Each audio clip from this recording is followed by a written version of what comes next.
সূরা আশ-শূরা, রহমান রহিম আল্লাহ তাআলার নামে। হামিম আইন সিন কাফ। হে নবী, এভাবেই আল্লাহ তাআলা তোমার উপর এই সূরাগুলো নাজিল করছেন।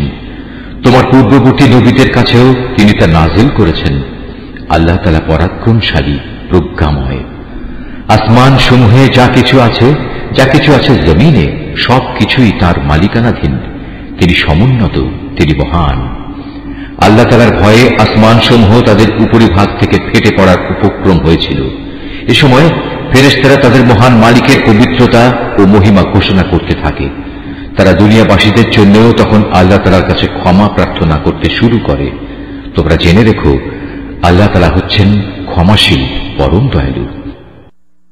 হে নবী, যারা আল্লাহ তাআলাকে বাদ দিয়ে অন্যদের অভিভাবক বানিয়ে নিয়েছে, আল্লাহ তাআলা তাদের উপর নজর রাখছেন। তুমি তো এদের উপর তত্ত্বাবধায়ক নও। এভাবেই হে নবী, এই আরবি কোরআন আমি তোমার উপর নাজিল করেছি, যাতে করে তুমি এর দ্বারা মক্কাবাসীদের ও তার আশেপাশে যারা বসবাস করে তাদের জাহান্নামের আযাব সম্পর্কে সতর্ক করে দিতে পারো। বিশেষ করে তাদের তুমি কিয়ামতের মহাসমাবেশের দিন সম্পর্কেও হুঁশিয়ার করতে পারো, যেদিনের ব্যাপারে কোন রকম সন্দেহ শোভা নেই। আর আল্লাহ তাআলার বিচারে সেদিন একদল লোক জান্নাতে আর একদল লোক জাহান্নামে প্রবেশ করবে। আল্লাহ তাআলা চাইলে সমগ্র মানব সন্তানকে একটি অখণ্ড জাতিতে পরিণত করতে পারতেন, কিন্তু তিনি যাকে ইচ্ছা করেন তাকে নিজ অনুগ্রহে প্রবেশ করান। আর জালিমদের ব্যাপারে আল্লাহ তাআলার সিদ্ধান্ত হচ্ছে, তাদের কোথাও কোনো অভিভাবক থাকবে না কোনো সাহায্যকারীও। এরা কি আল্লাহ তাআলাকে বাদ দিয়ে অন্যদের অভিভাবক বানিয়ে নিয়েছে? অথচ অভিভাবক তো কেবল আল্লাহ তাআলাই। তিনি মৃতকে জীবিত করেন, তিনি সর্ববিষয়ের উপর প্রবল শক্তিমান। হে মানুষ, তোমরা যে বিষয়ে মতবিরোধ করো তার ফয়সালা তো আল্লাহ তাআলারই হাতে। বলো, হে নবী, এ হচ্ছেন আল্লাহ তাআলা, তিনি আমার মালিক, আমি তার উপরেই নির্ভর করি। যাবতীয় প্রয়োজনে আমি তার দিকেই রুজু করি। তিনি আসমান সমূহ ও জমিনের সৃষ্টিকর্তা। তিনি তোমাদের নিজেদের মধ্যে থেকে তোমাদের জন্য যুগল সৃষ্টি করেছেন। তিনি পশুদের মাঝেও তাদের জোড়া সৃষ্টি করেছেন। এভাবেই তিনি সেখানে তোমাদের বংশ বিস্তার করেন। সৃষ্টিলোকে কোনো কিছুই তার সদৃশ নয়। তিনি সর্বশ্রোতা, তিনি সর্বদ্রষ্টা। আসমান সমূহ ও জমিনের সমস্ত চাবিকাঠি তাঁরই হাতে। তিনি যার জন্য ইচ্ছা করেন রিজিক বাড়িয়ে দেন, আবার যার জন্য চান সংকুচিত করেন। নিশ্চয়ই তিনি প্রত্যেকটি বিষয় সম্পর্কে সম্যক অবগত রয়েছেন। হে মানুষ, আল্লাহ তাআলা তোমাদের জন্য সেই দিনই নির্ধারিত করেছেন যার আদেশ তিনি দিয়েছিলেন নূহকে, এবং যা আমি তোমার কাছে ওহী করে পাঠিয়েছি, উপরন্তু যার আদেশ আমি ইব্রাহিম, মূসা ও ঈসাকে দিয়েছিলাম। এদের সবাইকে আমি বলেছিলাম, তোমরা এই জীবন বিধান সমাজে প্রতিষ্ঠিত করো এবং কখনো এতে অনৈক্য সৃষ্টি করো না। আর তুমি যে দিনের দিকে আহ্বান করছো, এটা মুশরিকদের কাছে একান্ত দুর্বিষহ মনে হয়। মূলত আল্লাহ তাআলা যাকে চান তাকে বাছাই করে নিজের দিকে নিয়ে আসেন, এবং যে ব্যক্তি তার অভিমুখী হয় তিনি তাকে দিনের পথে পরিচালিত করেন। হে নবী, ওদের কাছে সঠিক জ্ঞান আসার পরেও ওরা কেবলমাত্র নিজেদের পারস্পরিক বিদ্বেষের কারণেই নিজেদের মধ্যে মতবিরোধ ঘটায়। যদি এদের একটি সুনির্দিষ্ট কাল পর্যন্ত অব্যাহতি দিয়ে রাখার তোমার মালিকের ঘোষণা না থাকত, তাহলে কবেই আযাবের মাধ্যমে ওদের মধ্যে একটা ফয়সালা হয়ে যেত। আসলে যাদের আগের লোকদের পরে কিতাবের উত্তরাধিকারে বাড়ানো হয়েছে, তারা কোরআনের ব্যাপারে এক বিভ্রান্তিকর সন্দেহে নিমজ্জিত হয়ে আছে।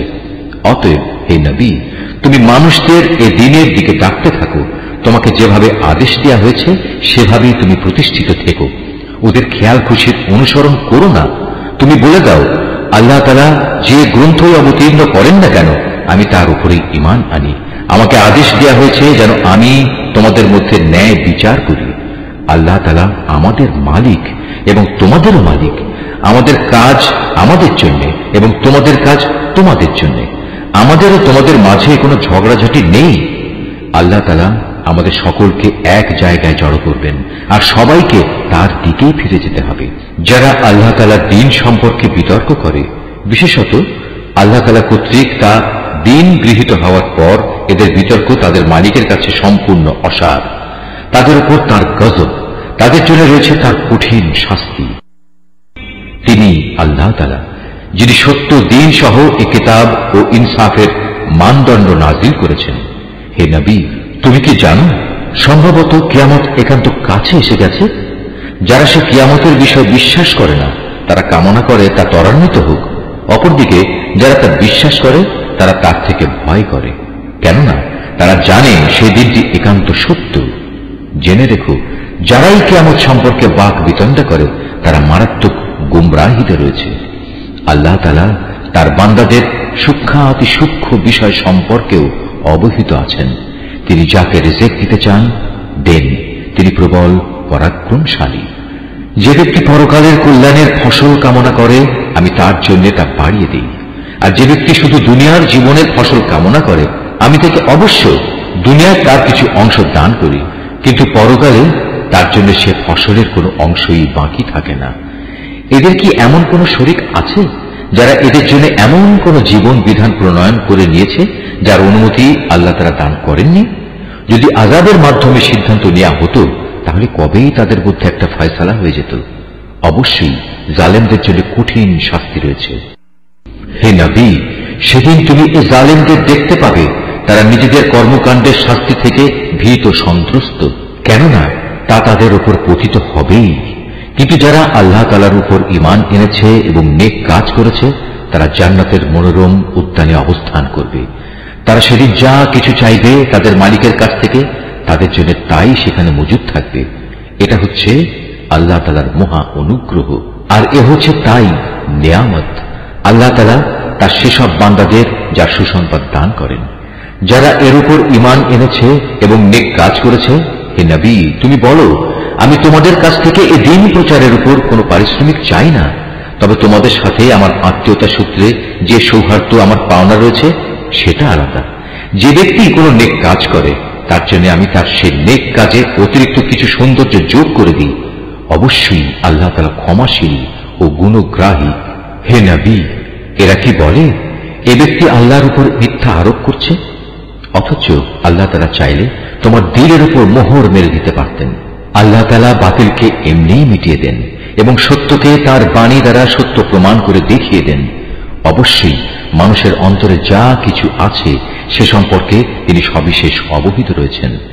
তিনিই হচ্ছেন আল্লাহ তাআলা যিনি তার বান্দাদের তওবা কবুল করেন এবং তাদের গুনাহ খাতাও তিনি ক্ষমা করে দেন। তোমরা যা কিছু করো সে সম্পর্কেও তিনি জানেন। তিনি তাদের ডাকে সাড়া দেন যারা তার উপর ঈমান আনে এবং নেক আমল করে। তিনি তাদের নিজ অনুগ্রহে তাদের পাওনার চাইতে বেশি সওয়াব দান করেন। হ্যাঁ, যারা তাকে অস্বীকার করে তাদের জন্য কঠোর শাস্তি রয়েছে। যদি আল্লাহ তাআলা তার সব বান্দাদের রিজিকে প্রাচুর্য দিতেন তাহলে তারা নিঃসন্দেহে জমিনে বিপর্যয় সৃষ্টি করত। তাই তিনি পরিমাণ মতো যাকে যতটুকু চান তার জন্য ততটুকু রিজিকই নাজিল করেন। অবশ্য তিনি নিজের বান্দাদের প্রয়োজন সম্পর্কে পূর্ণাঙ্গ ওয়াকিবহাল রয়েছেন এবং তাদের প্রয়োজনের দিকেও তিনি নজর রাখেন। তিনি আল্লাহ তাআলা। তারা যখন বৃষ্টির ব্যাপারে নিরাশ হয়ে পড়ে তখন তিনি বৃষ্টি প্রেরণ করেন এবং এভাবেই জমিনে তার রহমত ছড়িয়ে দেন। মূলত তিনি অভিভাবক, তিনি প্রশংসিত। তার কুদরতের অন্যতম নিদর্শন হচ্ছে স্বয়ং আসমান সমূহ ও জমিনের সৃষ্টি। এ দুয়ের মাঝখানে যত প্রাণী আছে তা তিনিই ছড়িয়ে ছিটিয়ে রেখেছেন। তিনি যখন চাইবেন তখন এদের সবাইকে আবার জমা করতে সক্ষম হবেন। হে মানুষ, যে বিপদ আপদই তোমাদের উপর আসুক না কেন তা হচ্ছে তোমাদের নিজেদের হাতের কামাই। আল্লাহ তাআলা তো তোমাদের অনেক অপরাধ এমনিই ক্ষমা করে দেন। তোমরা জমিনে আল্লাহকে ব্যর্থ করে দিতে পারবে না। তিনি ছাড়া তোমাদের কোনো অভিভাবক নেই, নেই কোনো সাহায্যকারীও। আল্লাহ তাআলার কুদরতের নিদর্শন সমূহের মধ্যে সমুদ্রে বাতাসের বেগে বেয়ে চলা পাহাড় সম জাহাজগুলো অন্যতম। তিনি ইচ্ছা করলে বাতাস স্তব্ধ করে দিতে পারেন, ফলে এসব নৌযান সমুদ্রের বুকে নিশ্চল হয়ে পড়ে থাকবে। নিশ্চয়ই এ প্রক্রিয়ার মাঝে ধৈর্যশীল ও কৃতজ্ঞদের জন্য নিদর্শন রয়েছে। অথবা তিনি চাইলে বাতাস তীব্র করে সেগুলো তাদের কৃতকর্মের কারণে ধ্বংস করে দিতে পারেন। অনেককে আবার তিনি ক্ষমা করে দিতে পারেন। যারা আমার কুদরতের নিদর্শন সমূহের ব্যাপারে খামাখা বিতর্ক করে তারা যেন জেনে নিতে পারে এখন আর তাদের পালানোর কোনো জায়গা নেই। তোমাদের যা কিছুই দেয়া হয়েছে তা দুনিয়ার কতিপয় অস্থায়ী ভোগের সামগ্রী মাত্র, কিন্তু পুরস্কার হিসেবে যা আল্লাহ তাআলার কাছে আছে তা উত্তম ও স্থায়ী। আর তা হচ্ছে সেসব লোকের জন্য যারা আল্লাহ তাআলার উপর ঈমান আনে এবং সর্বাবস্থায় তারা তাদের মালিকের উপর নির্ভর করে, যারা বড় বড় গুনাহ ও অশ্লীল কার্যকলাপ থেকে বেঁচে থাকে, বিশেষ করে যখন রাগান্বিত হয় তখন তারা অন্যদের ভুল ক্ষমা করে দেয়, যারা তাদের মালিকের ডাকে সাড়া দেয়, নামাজ প্রতিষ্ঠা করে, যাদের কাজকর্মগুলো সম্পাদনের সময় পারস্পরিক পরামর্শই হয় তাদের কর্মপন্থা, আমি তাদের যে রিজিক দান করেছি তা থেকে তারা আমারই পথে খরচ করে, যারা এমনই আত্মমর্যাদা সম্পন্ন যখন তাদের উপর বাড়াবাড়ি করা হয় তখন তারা প্রতিশোধ গ্রহণ করে। মন্দের প্রতিফল অনুরূপ মন্দই হবে, কিন্তু যে ক্ষমা করে দেয় এবং আপোষ করে আল্লাহ তাআলার কাছে অবশ্যই তার জন্য যথাযথ পুরস্কার রয়েছে।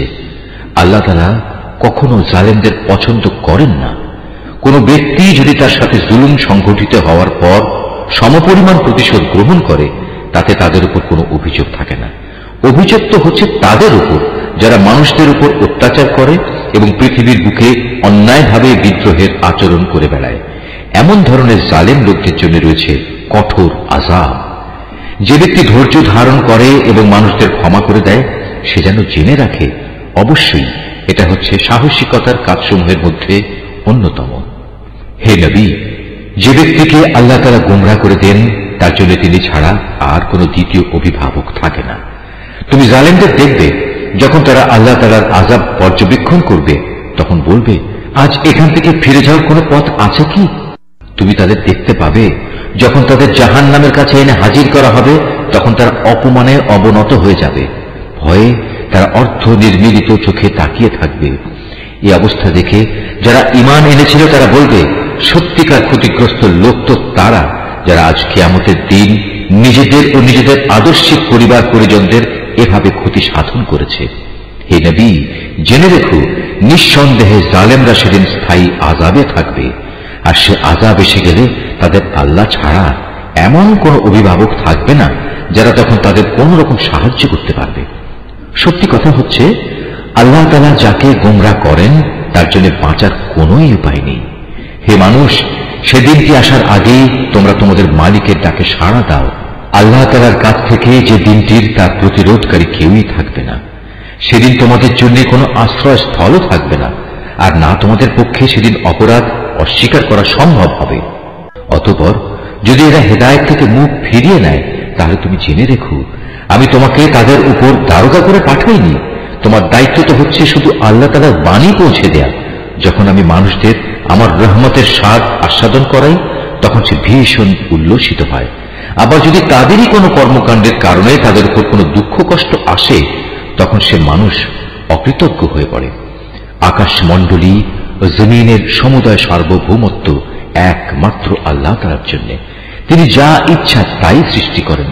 যাকে চান তাকে কন্যা সন্তান দান করেন, আবার যাকে চান তাকে পুত্র সন্তান দান করেন। যাকে চান তাকে পুত্র কন্যা উভয়টাই দান করেন, আবার যাকে চান তাকে তিনি বন্ধা করে দেন। নিঃসন্দেহে তিনি বেশি জানেন, ক্ষমতাও তিনি বেশি রাখেন। আসলে কোন মানুষের জন্য এটা সম্ভব নয় যে আল্লাহ তাআলা সরাসরি তার সাথে কথা বলবেন। অবশ্য ওহী দ্বারা অথবা পর্দার অন্তরাল থেকে কিংবা ওহী নিয়ে তিনি কোন দূত তার কাছে পাঠাবেন এবং সে দূত তারই অনুমতিক্রমে তিনি যখন যেভাবে চাইবেন বান্দার কাছে ওহী পৌঁছে দেবে। নিশ্চয়ই তিনি উচ্চ মর্যাদাশীল, প্রজ্ঞাময়, কুশলী। এমনি ভাবি, হে নবী, আমি আমার আদেশে দ্বীনের এর রূহ তোমার কাছে ওহী করে পাঠিয়েছি। নতুবা তুমি তো আদৌ জানতেই না আল্লাহ তাআলার কিতাব কি, না তুমি জানতে ঈমান কি কাকে বলে। কিন্তু আমি এর রূহকে একটি নূরে পরিণত করে দিয়েছি, যার দ্বারা আমি আমার বান্দাদের যাকে চাই তাকে দ্বীনের পথ দেখাই এবং আমার আদেশক্রমে তুমিও মানুষদের সঠিক পথ দেখিয়ে যাচ্ছ। সে পথ আল্লাহ তাআলারই পথ। আসমান সমূহে ও জমিনে যা কিছু আছে সব কিছু আল্লাহ তাআলার জন্য। শুনে দেখো, পরিশেষে সব কিছু আল্লাহ তাআলার দিকেই ধাবিত হয়।